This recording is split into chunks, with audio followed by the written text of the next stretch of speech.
Pinapahanginan mo ang gulong sa 2.2 bar, akala mo ay tama na ito, malaking pagkakamali, maling gawi ito na sumisira sa iyong kotse. Maagang sira ng gulong, sirang suspensyon at mahinang preno dahil lang ito sa isang numero na akalang totoo kahit hindi naman. Alamin kung bakit ang 2.2 bar ay mapanganib sa sasakyan at ang 30 segundong paraan para maitama ito. Unang bahagi. Saan matatagpuan ang tamang presyon? Maraming driver ang basta-basta lang nagtatakda ng presyo ng gulong, pero ang tamang sagot ay nasa maliit na sticker na madalas balewala. Kalimutan ang nakaukit sa gilid ng gulong. Ang tamang sanggunian ay ang etiketa sa poste ng pinto sa gilid ng driver.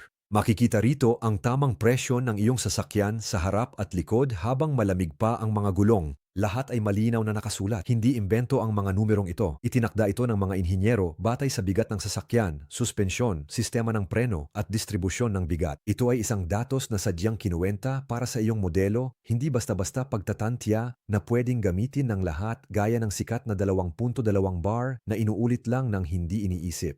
Tinitiyak nito ang balanse, kaligtasan at husay ng iyong sasakyan. Madali itong makita.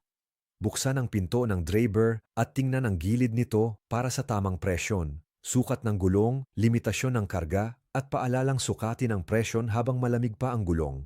Ang sticker na ito ang may autoridad. Kung hindi mo ito susundin, para kang nagmamanehong bulag. Kahit matagal ka nang nagmamaneho o sinasabihan ng mekaniko, dapat ay 2.2 bar ang lahat ng iyong gulong.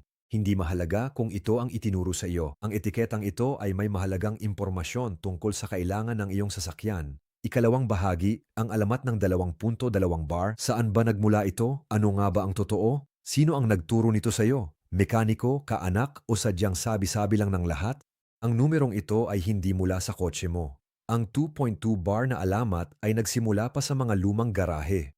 Noong panahong iyon, naghahanap ang mga mekaniko ng halagang swak sa karamihan ng mga sasakyan. Hindi perpekto, sapat na para mabilis na tumakbo, kaya naging default ang 2.2 bar. Sa kalaunan, ang shortcut na ito ay naging katotohanan. Ipinasa ito ng mga mekaniko, inulit ng mga driver, at naging batas sa internet. Pero may problema, nagbago na ang mga sasakyan. Ngayon, mas mabigat na ang mga sasakyan, sopistikado ang suspensyon, mas malapad ang gulong, at ang bahagyang pagbabago sa presyon ay may malaking epekto. Pero ang payo, hindi nagbago. Ang mga modernong sasakyan ay eksaktong makina na may tumpak na distribusyon ng bigat at inangkop na suspensyon. Pero, pinupuno pa rin natin ang mga ito ng hangin na parang mga lumang sasakyan. Kasing absurdo ito ng pagsusuot ng sapatos mo noong bata ka pa. Ngayon, na matanda ka na, hindi talaga ito pwedeng gumana. Sabihin na nating iniwan mo na ang mga lumang gawin na yon. Pero kahit ganon, may isa pang numero na nalilito ang siyam sa bawat 10 driver. Isang numero na malamang tinitingnan mo. Iniisip mong iyon ang tamang presyon. Spoiler, hindi iyon ang kaso. Narito kung bakit. Ikatlo, ang bitag sa gilid ng gulong. Marami ang tumitingin sa numerong nakasulat sa gilid at akala ay iyon ang tamang presyon. Mukha kasi itong opisyal at madaling makita. Pero mali ng lubos ang ganitong pag-iisip, hindi nito ipinapakita ang presyo na kailangan ng iyong sasakyan. Ito ang limitasyon ng presyong kaya ng gulong bago sumabog. Ang numerong ito ay para sa gulong, hindi sa sasakyan. At mas komplikado pa ito. Kumuha ng dalawang gulong mula sa magkaibang brand na pareho ang sukat. Ang una ay may 3 bar na max pressure at ang isa naman ay 3.5 bar. Ibig bang sabihin nito na mas maganda ang isa kaysa sa isa pa? O biglang kailangan ng iyong sasakyan ng ibang presyon? Hindi, kahit kailan. Ibig sabihin, magkaiba ang gawa ng dalawang ito. Mas matigas ang gilid ng isa, habang mas malambot naman ang kabila. Ang isa'y pangkomportable, ang isa na may pangkargahan. Pareho ang sukat, pero magkaiba ang loob. Tandaan, di nagbabago ang performance ng sasakyan kahit magpalit ng brand. Kinuwenta ng mga inhinyero ang tamang presyon para sa chassis, bigat at suspensyon ng iyong sasakyan. Pareho ang presyo nito kahit anong brand ng gulong. Ikaapat, 5 pinsala ng maling presyon. Tama na ang teorya. Anong mangyayari kung nilagyan ng 2.2 bar ang lahat ng gulong ng walang suri? Narito ang 5 posibleng mangyari sa iyo. Unang pinsala, pagsabog at panloob na pagkasira. Ang maling presyon ng gulong ay hindi lang isyu ng ginhawa. Ang mga gulong ay dinisenyong magbago ng hugis ng tumpak. Kapag kulang sa hangin, labis na yumuyuko ang mga gilid nito sa bawat ikot. Ang pagyukong ito ay nagpapainit sa gulong na sumisira sa goma.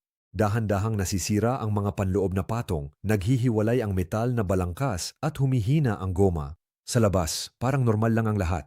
Sa loob, sira na ito.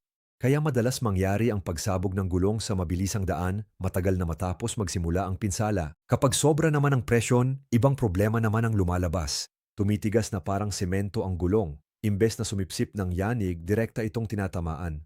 Sa humps o biglang tama, bibitak agad ang internal structure nito. Di nakikitang pinsala pero di na mababawi. Ang tinding ito ay may epekto kahit saan. Hulaan niyo kung sino ang direktang naaapektuhan? Ang inyong suspension. Pangalawang pinsala, wasak na suspension. Ang mga gulong ang unang sumasalo ng tagtag ng sasakyan. Papel nito na bawasan ang lubak sa kalsada bago pa gumana ang suspension.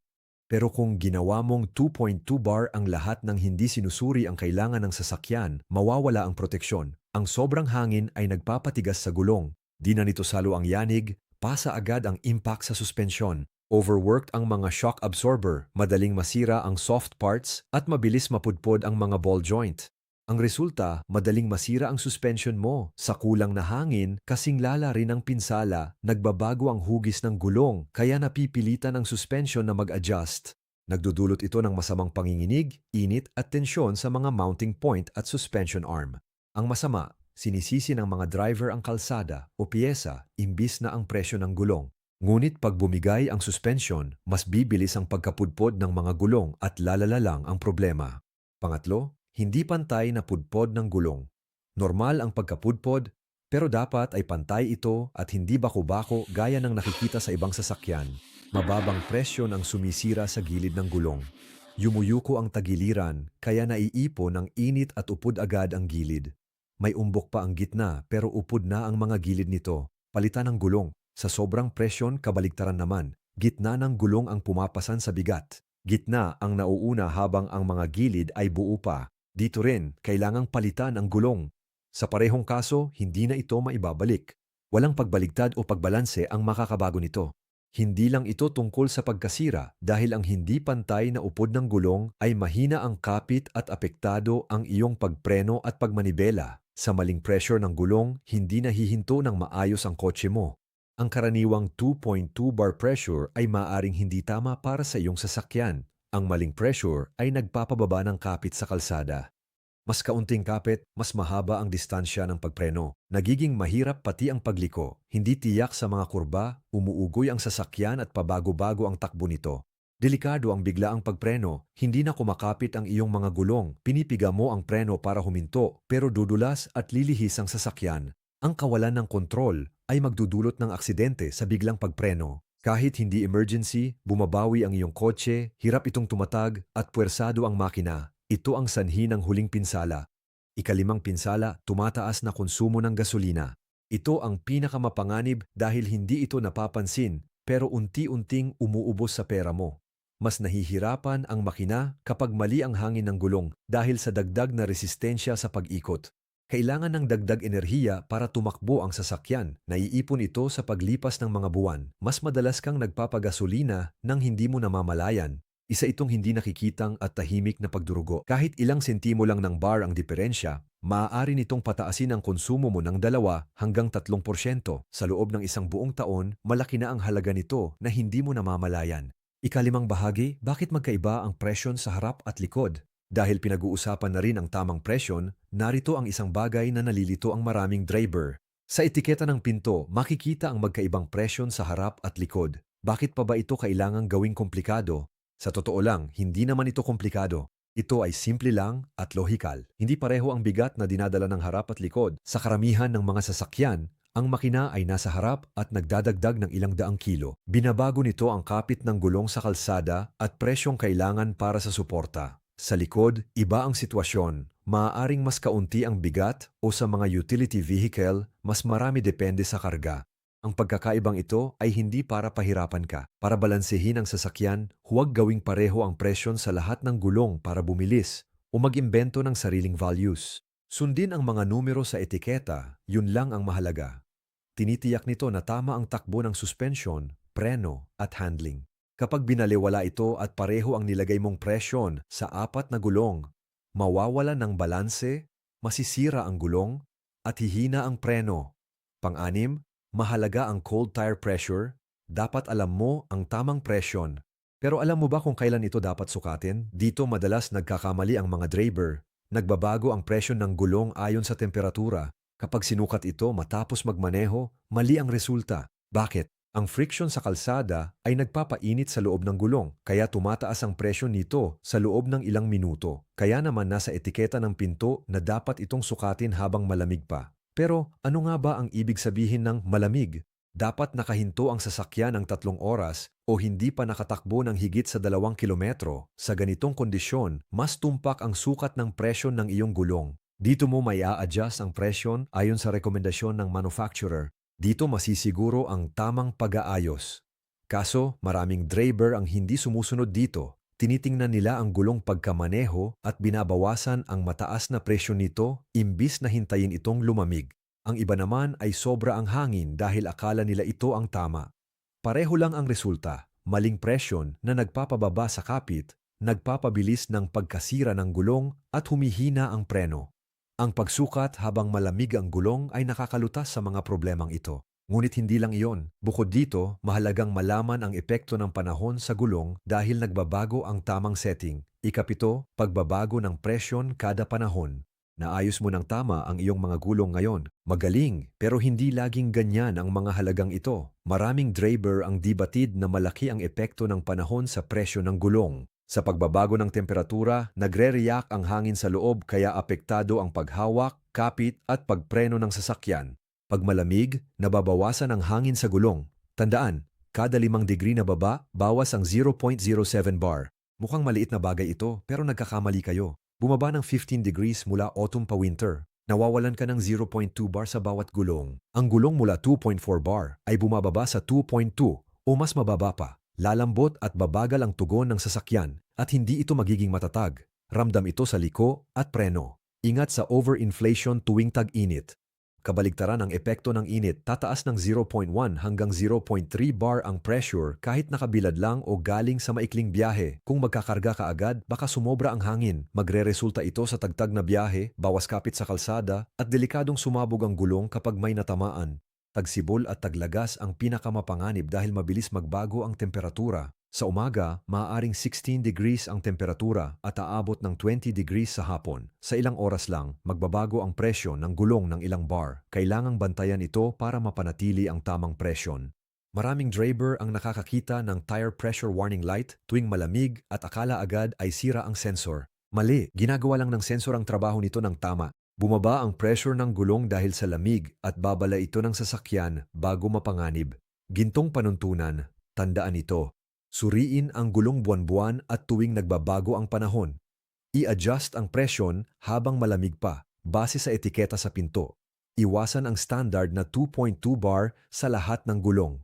Sa disiplinang ito, sisiguro ang kapit sa kalsada, pantay na pagkapudpod, at epektibong pagpreno. Part 8, mga eksepsyon para sa 2.2 bar. Bagaman madalas itong problema, may mga bihirang pagkakataon na angkop ang presyong ito. Tandaan, hindi ito ang karaniwang patakaran. Ilang maliliit at lumang sasakyan ang may maliliit na gulong at mas magaan na suspensyon kaysa sa mga modernong modelo. Sa mga modelong ito, minsan ay nasa etiketa ng pinto ang presyong 2.2 bar. Sa kasong ito, angkop ang presyong ito sa pang-araw-araw na gamit. Tandaan, hindi dahil pwede sa isang sasakyan, ang 2.2 bar ay pwede na rin ito sa lahat. Huwag kailanman mag-generalize. Ang etiketa ng pinto ang tanging mapagkakatiwalaan mong sanggunian. Ito ay partikular na kinuwenta para sa bigat, suspension, sistema ng preno at distribusyon ng karga ng iyong sasakyan. Hindi ito universal na pamantayan. May bihirang kaso rin, bagong kabit ang mga gulong na pare-pareho at disenyong pangkaginhawaan kaysa pangkargada. Minsan, sapat na ang 2.2 bar sa maikling biyahe sa lungsod o magaan na gamit. Ngunit kapag nagdadala ka na ng kagamitan, maglalakbay ng malayo o bumibiyahe ng mabilis, nagiging potensyal na delikado ang presyong ito. Hindi na ito sapat upang suportahan ng maayos ang sasakyan. Tandaan, gabay mo ang etiketa sa pinto sa anumang sitwasyon. Maiiwasan nito ang hula at mga dagdag gastos dahil sa maling presyon ng hangin, kulang man o sobra. Ika-9 na bahagi, pag-verify sa loob ng 30 segundo. Dahil alam mo na kung bakit nakakasira ang 2.2 bar, ganito itama ang presyo ng gulong sa 30 segundo para maibalik ito sa factory settings. Buksan ang pinto sa gilid ng driver at hanapin ang sticker sa poste. Ito ang iyong sanggunian. Tandaan ang presyon sa harap at likod. Pangalawa, kumuha ka ng maayos na manometro. Iwasan ang mga gauge sa gasolinahan, madalas maling kalibrasyon nito dahil sa tagal ng gamit. Sulit ang sariling manometro kumpara sa gastos sa pagkumpuni. Pangatlo, tanggalin ang takip at suriin ang bawat gulong habang malamig pa ang sasakyan. Ikumpara ang sukat sa etiketa.